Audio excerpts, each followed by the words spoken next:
எம்பெருமானின் திருக்கல்யாணம் முடிந்த கையோடு அவரவர்கள் உல்லாசமாக தம் இருப்பிடம் திரும்பினார்கள்.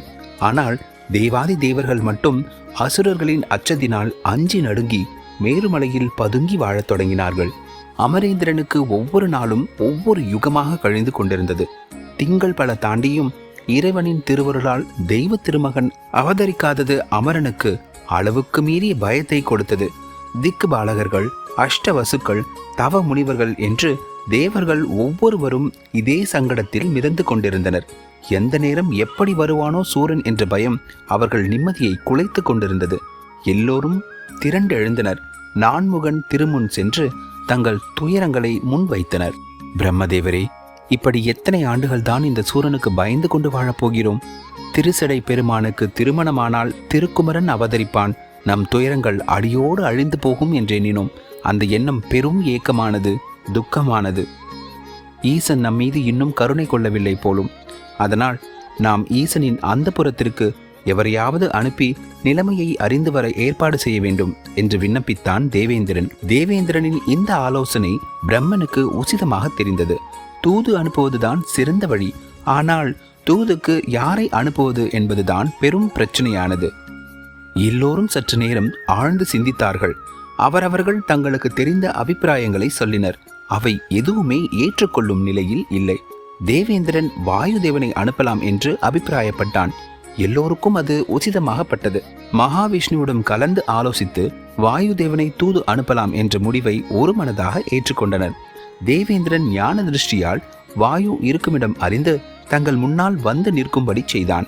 தேவேந்திரன் வாயுதேவனிடம், வாயுதேவா, உன்னால் ஒரு முக்கியமான காரியம் ஆக வேண்டும் என்ற பீடிகையுடன் பேசத் தொடங்கினான் இந்திரன்.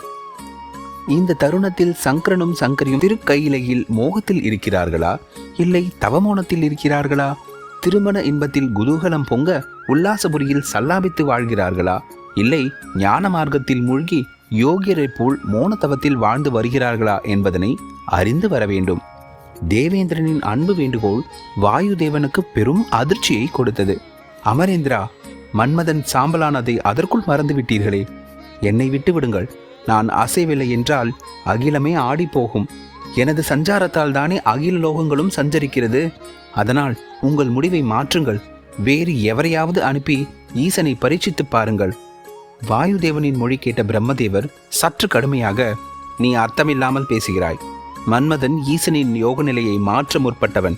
ஆனால் நீயோ அஷ்டமூர்த்தி வடிவினராகிய சர்வேஸ்வரனுக்கு சிஷ்யர்களால் வணங்கி வழிபட்டு வந்த இஷ்டமூர்த்தியாக விளங்குகிறாய். உன்னால் நடக்கப் போவது ஒரு சுபகாரியம். சூரபன்மனின் அக்கிரமத்துக்கு முடிவு கட்டும் நல்ல காரியம். தட்டாமல் எங்கள் கோரிக்கையை ஏற்பாய். நான்முகன் நவின்றது வாயுதேவன் மனதை சலனப்படுத்தியது. தேவர்கள் வாயுதேவனை விடவில்லை.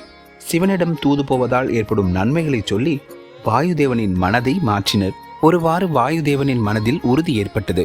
வாயுவை தைரியமாக கைலாய மலைக்கு அனுப்பி வைத்தனர். வாயுதேவனும் சொல்லவும் முடியாமல் மெல்லவும் முடியாமல் பிரம்மனை நமஸ்கரித்து அவரது நல்லாசியுடன் புறப்பட்டார். வாயுதேவன் புனித கங்கையில் தூய நீராடினான். தாழம்பூவின் மகரந்தங்களையும் நந்தவனத்து மலர்களின் நறுமணத்தையும் தன்னுள் ஏற்றுக்கொண்ட பின் கைலாய மலை தலைவாயிலாம் திருவாயிலை அடைந்தார்.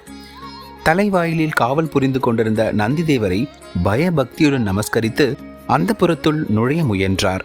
வாயுதேவனின் இச்செயலை கண்டுவிட்ட நந்திதேவர் சினம் பொங்க, வாயுதேவா, என் உத்தரவின்றி அந்த புறத்தில் நுழைவதற்கு முயன்ற குற்றத்திற்கு மன்னிப்பே கிடையாது என்று கண்ணல் தெறிக்க கத்தினார். நந்தியின் சினத்தால் செயல் இழந்து போன வாயுதேவன் மிகவும் வணக்கத்துடன், நந்திகேஸ்வரா, இப்பிழையை பொறுப்பீர். எனது இச்செயலுக்கு காரணம் தேவேந்திரனின் கட்டளையே ஆகும். அவர்கள்தான் என்னை ஈசனை நோட்டம் பார்த்து வரச் சொன்னது. அதனால் தேவரீர் என்னை உள்ளே செல்ல அனுமதிக்க வேண்டும் என்று பவ்யமாக கேட்டார். நந்திதேவர் கோபத்தில் ஹூங்காரம் செய்தார். வாயு மயக்கம் வரும் நிலையை அடைந்தார். நந்திதேவர் கடுமையாக, வாயுதேவா, மறு வார்த்தை பேசாமல் இந்த இடத்தை விட்டு போய்விடு, இல்லையேல் மன்மதனுக்கு ஏற்பட்ட கதிதான் உனக்கும் என்றார். அதற்கு மேல் அங்கு ஒரு கணம் கூட தாமதிக்க விரும்பவில்லை வாயுதேவர். தென்றலாக வந்தவர் புயலாக திரும்பினார். வாயுதேவனின் வருகையை கண்டு தேவர்கள் களிப்பு கொஞ்ச உற்சாக மூஞ்சலாட உல்லாசம் சல்லாபமாக பொங்கி வர, சென்ற காரியம் காயா பழமா என்ற கேள்விக்கே இடமில்லை. சென்ற காரியம் பழம்தான். தூது சென்றவர் வாயுதேவன் அல்லவா? என்றெல்லாம் ஏக காலத்தில் மகிழ்ச்சியில் பூரித்தனர். வாயுதேவன் துக்கம் தொண்டையை அடைக்க எல்லோரிடமும் தலைக்கு வந்த ஆபத்து தலைப்பாகையோடு போயிற்று என்பது போல் தான் தப்பித்து வந்த செய்தியை சொன்னான். வாயுதேவன் சொன்ன மொழி கேட்ட பிரம்மன் பிரம்மையுற்றான். அமரேந்திரன் ஆறா துயருற்றான். எல்லோரும் ஒன்று கூடி கைலைக்கு செல்வது என்று தீர்மானித்தனர். அனைவரும் சிவநாமத்தை ஜபித்த வண்ணம் கைலையின் திருவாயிலை வந்தடைந்தனர். அங்கே பொற்பிரம்பும் உடைவாளும் கொண்டு நின்றிருந்த நந்தியை கண்டு மகிழ்ச்சியோடு அவரது பாதங்களை கற்பக மலர்களால் பூஜித்தனர். வலம் வந்து பணிந்தனர். அவரை துதிபாடி பெருமை கொண்டனர். சிவகணங்களுக்கு தலைவரே, ஈசனின் அன்பிக்கினியவரே, அரிய தவத்தால் ஈசனுக்கு நேசமானவரே, பிரம்ம தேஜஸ் பொருந்தியவரே, மூ உலகும் போற்றும் குருமூர்த்தியே, தேவரின் திருவுள்ளம் கனிந்து எங்களுக்கு சிவதரிசனம் செய்து வைக்க வேண்டும். தேவாதி தேவர்களின் புகழாரம் பொன் ஆரணத்தால் மகிழ்ந்து போன நந்திகேஸ்வரர் நொடி பொழுதில் சிவனின் அந்தப்புறம் சென்று தேவாதி தேவர்கள் உள்ளே செல்வதற்கான அனுமதியை பெற்று வந்தார். நவரத்ன அலங்கார அரண்மனை அணிமண்டபத்து அந்தப்புறத்தில் பொன்மயமான சிம்மாசனத்தில் ஈசன் தேஜோமயமாக விளங்கும் ஈஸ்வரியுடன் எழுந்தருளியிருக்கும் திவ்ய தரிசனத்தை கண்டு தேவாதி தேவர்கள் சிவநாமத்தை திக்கெட்டும் முழங்க கோஷித்தனர். ஈசனின் மலர்முகத்தை கண்டு மெய் சிலிர்த்தனர். தேவதேவா, மகாதேவா, மூவுலகும் துதிப்பாடும் முக்கண்ண பெருமானே, நித்திய சுந்தரனே, பிறை நிலவனே, நிமலனே, நிர்மலமானவனே, தேவாதி தேவர்களின் சகஸ்ர கோடி வந்தனங்கள். சரணம் என்று சேவடி கமலங்களை போற்றி பக்தி செய்வோருக்கு சகல மேன்மைகளையும் அள்ளித்தரும் நீலகண்ட பெருமானே, தேவரீருடைய பாத மலர்களை மட்டும் சரணம் என்று தவம் கிடக்கும் எங்களை ரட்சிக்க அருள் செய்வீர். சூரனை வென்று தேவர்களை காக்க குமரனை தோற்றுவிக்க தாமதம் ஏனோ மகாபிரபு? நாங்கள் அசுரர்களால் படும் தொல்லைக்கு முடிவே இல்லையா? எம்பெருமானே, அடியவர்களாகிய எங்களுக்கு அபயமளிக்க ஆழகால விஷத்தை அள்ளி பருகிய ஆண்டவனே, அண்ட சராசரங்களையும் அலறி நடுங்கச் செய்யும் சூரபன்மனின் கொடுமைகள் நாள்தோறும் பெருகிக் கொண்டே வருவதை தேவரீர் அறியாததல்லவே? தேவரீர் மலைமகளான பார்வதி தேவியை மனம் புரிந்தது கண்டு நாங்கள் பேருவகை பூண்டோம். பெருமானுக்கு திருக்குமரன் தோன்றினால் சூரன் கொடுமை ஒழியும், தேவர்குலம் ஓங்கும் என்று எண்ணி எத்தனையோ நாட்கள் காத்திருந்தோம். பெருமானின் பேரருள் இதுகாரும் சித்திக்கவில்லை என்று விண்ணப்பித்தனர். வேதனையால் வருந்தினர். வானவர்களே, வருந்தற்க, உங்கள் துயரத்தை தீர்ப்போம் என்று திருவாய் மலர்ந்தருளினார் எம்பெருமான். அந்த மொழிகள் அமரருக்கு அமிர்தம் கிடைத்தாற் போல் இருந்தது. அனைவரும் மாதொருபங்கனின் மலர்த்தாளினை போற்றினர். அனைவர் உள்ளத்திலும் அமைதி பிறந்தது. பஞ்சாட்சர சுரூபனான பரமேஸ்வரன் அப்பொழுதே தேவர்குலம் காக்க திருவுள்ளம் கொண்டார். ஒரு திருமுகமாய் மலைமகளோடு தவசிலிருந்து திரிபுரம் எரித்த விரிசடை பெருமனார் 6 திருமுகங்களோடு கூடிய ஆறுமுகமூர்த்தியாய் காட்சியளித்தார். சத்யோஜாதம், வாமதேவம், தத்புருஷம், ஈசானம், அகோரம் என்று வெளியே புலப்படும் 5 திருமுகங்கள் ஞானிகளின் அகக்கண்களுக்கு மட்டுமே புலப்படும் அதோமுகம் சேர்த்து 6 முகம் என்பது மெஞ்ஞான உணர்வு. தேவியின் திருமுகம் ஒன்றும் தமது 5 திருமுகங்களோடு சேர்ந்த 6 முகம் என்று கூறுவர். இறைவனின் இத்தகைய அற்புதமான தோற்றத்தை கண்ட அனைவரும் சம்போ மகாதேவா, அருமறை ஜோதியே, ஆறுமுகமூர்த்தியே, சரணம் சரணம் என்று சிவநாமத்தை விண்ணெட்ட முழகினர். கற்பக மலர்களால் போற்றினர். 6 முக கோலம் காட்டி அருளிய பெருமானார் ஒவ்வொரு திருமுகத்தின் நெற்றிக் கண்களிலிருந்தும் பேரொளி பிழம்பான அருட்சுடர் ஒவ்வொன்றினை தோன்றச் செய்தார். அவ்வாறு தோன்றிய அருட்சுடர்கள் கொடிய வெப்பத்துடன் உலகமெங்கும் பரவி படர்ந்தன. அக்கொடிய வெப்பத்தை தாங்க முடியாத தேவர்கள் தவசியர் அங்கும் இங்குமாக மூளைக்கொருவராய் ஓடி ஒளிந்தனர். வாயுக்கள் அலைந்து ஓய்ந்தன. கொந்தளிக்கும் கடல்கள் வற்றி வறண்ட. வடமுகாக்னியின் செருக்கு நீங்கிற்று. பூமி பிளவுபட்டது. மலைகள் யாவும் நிலை உழைந்தன. அட்ட நாகங்களும் நெளிந்து நீங்கின.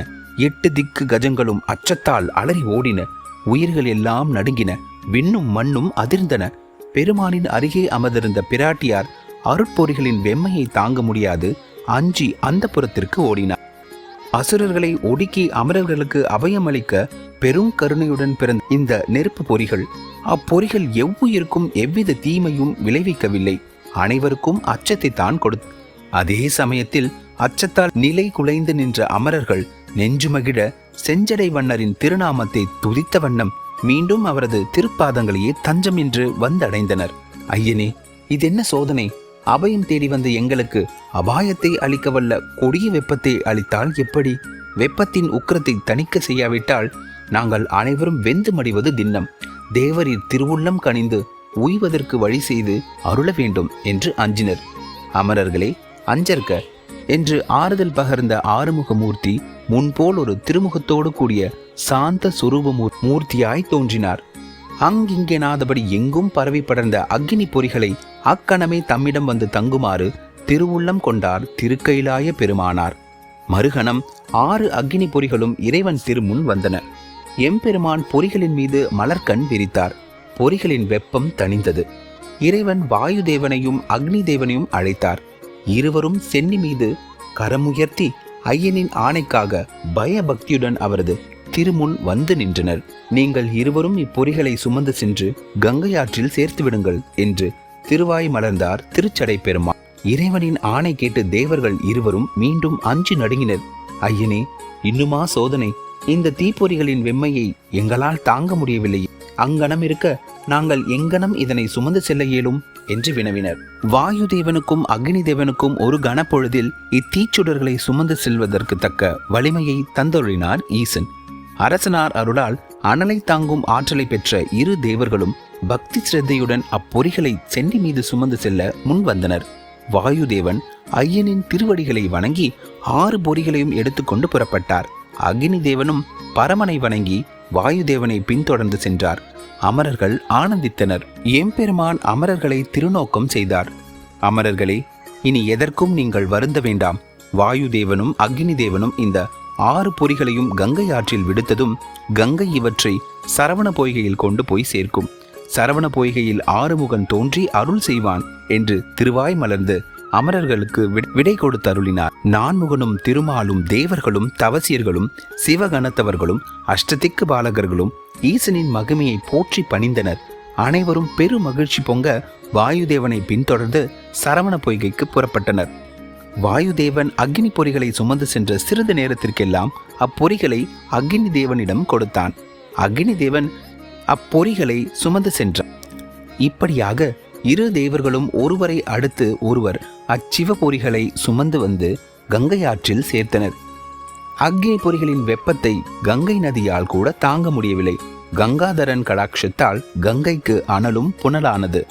கங்கை அக்னி பொறிகளை சரவண பொய்கையில் கொண்டு போய் சேர்த்தது. சரவண பொய்கையில் 6 அருட்சோதி சுடர்களும் செந்தாமரை மலர் மீது ஒளிப்பிழம்பாய் வந்து தங்கின. இறைவனின் கருணை வெள்ளத்தின் மகிமை சரவண பொய்கையை வற்றச் செய்யவில்லை. அக்னி சுடர்கள் உருவமாகவும் அருவமாகவும் ஒன்றாகவும் பலவாகவும் தோன்றி திகழ்ந்தன. அனற்பிழம்பாகிய மேனியும் கருணை பொழியும் 6 திருமுகங்களும் 12 திருக்கரங்களும் விளங்கிட மறையாலும் வாக்காலும் மனத்தாலும் அளவிட இயலாத வண்ணம் உலகெல்லாம் உய்ய ஆறுமுக கடவுளாக திரு அவதாரம் செய்து அருளின அந்த அக்னி சுடர்கள். விண்ணில் தேவ துந்துபிகள் ஒலித்தன, பூமாரி பொழிந்தன, புவனமெல்லாம் பொங்கி பூரித்தன. 14 லோகத்திலும் உள்ள உயிர்கள் எல்லாம் உவகையால் பேரின்பம் பூண்டன. அமரர்கட்கும் அருந்தவசியருக்கும் நன்னிமித்தங்கள் பல தோன்றின. தாரகன் சூரபன்மன் போன்ற அசுரர்களுக்கு தீய நிமித்தங்கள் பல காணப்பட்டன. உலகம் உய்ய அவதரித்த ஆறுமுக பெருமானார் 6 திருமுகங்களை உடையவராய் சரவண பொய்கையில் இனிது எழுந்தருளியிருந்தார். ஐஸ்வர்யம், வீரம், தேஜஸ், செல்வம், ஞானம், வைராகியம் என்னும் 6 குணங்களும் 6 முகங்களாக காணப்பட்டன. அருள் வடிவான சிவகுமாரனை காண முனிவர்களும் பிரம்மனும் திருமாலும் தேவேந்திரனும் சரவண பொய்கையை வந்தடைந்தனர். சிவகுமாரனின் திருவிளையாடல்களை கண்டுகளிக்க எல்லையில்லா இன்பம் கொண்டனர். முருகப்பெருமானின் அருள் சுரக்கும் 6 திருமுகங்களை கண்டு கழித்து நின்ற தேவர்கள் கார்த்திகை பெண்களை அடைத்து முருக குழந்தைக்கு பாலூட்ட பணிந்தனர். கார்த்திகை பெண்கள் அடைந்த ஆனந்தத்திற்கு அளவே இல்லை. சரவண பொய்கையில் சயனித்திருந்த முருகப்பெருமானை கார்த்திகை பெண்கள் இசைப்பாடி துதித்தனர். கார்த்திகை கன்னிகையரின் இசையால் இன்பம் பூண்ட அருட்குமாரரும் 6 குழந்தைகளாக திருவுருவம் பெற்று பொலிவுற்றனர். 6 முகம் கொண்ட தோற்றத்தை மறைத்தார். 6 கமலங்களில் 6 குழந்தைகளாக எழுந்தருளியிருக்கும் அற்புத கோலம் பூண்டார். புன்னகை முகத்திலே தவிர அப்பெண்கள் தூய தாமரை மீது சயனத்தில் இருந்த 6 குழந்தைகளையும் வாரி அணைத்து உச்சி மோந்து பொற்கிண்ணத்தில் பாலூட்டி மகிழ்ந்தனர். முருக கடவுள் புன்முறுவல் பூத்தவாறு நிலையான பேர் அருளினால் மிக வருந்தினார் போல் பாலருந்தி மகிழ்ந்தார். கார்த்திகை பெண்கள் தெய்வ குழந்தைகளை தாமரை மன்றத்தில் சயனிக்க செய்து தாலாட்டு பாடி கண் துயிலச் செய்தனர். கஞ்சமலர் சயனத்தில் துயின்ற பரஞ்சுடர் பெருமானார் அனைவரும் வியக்கும் வண்ணம் பற்பல திருவிளையாடல்கள் புரியலானார். ஒரு திருமுகம் கொண்ட குழந்தை துயிலும், ஒரு கந்த குழந்தை துயில் நீங்கி எழுந்து மழலை மொழி பேசும். குழந்தை பாலை செம்பவளவாய்தனில் வைத்து உண்ணும். ஒரு வேலாயுத குழந்தை பூத்து குலுங்கும் புன்முறுவலோடு திகழும். ஒரு சரவண குழந்தை எல்லையில்லா மகிழ்வோடு விளையாடும். ஒரு அக்னி கர்ப்ப குழந்தை அழும். இவ்வாறாக 6 குழந்தைகளும் அற்புதமாக விளையாடின. தேவர்கள் குமார கடவுளின் திருவிளையாடல்களைக் கண்டு மென்மேலும் துதிபாடி நின்றனர். கார்த்திகை பெண்கள் குழந்தைகளை பக்தி பரவசம் பொங்க மெய்யன்போடு போற்றி பேணி வளர்த்தனர்.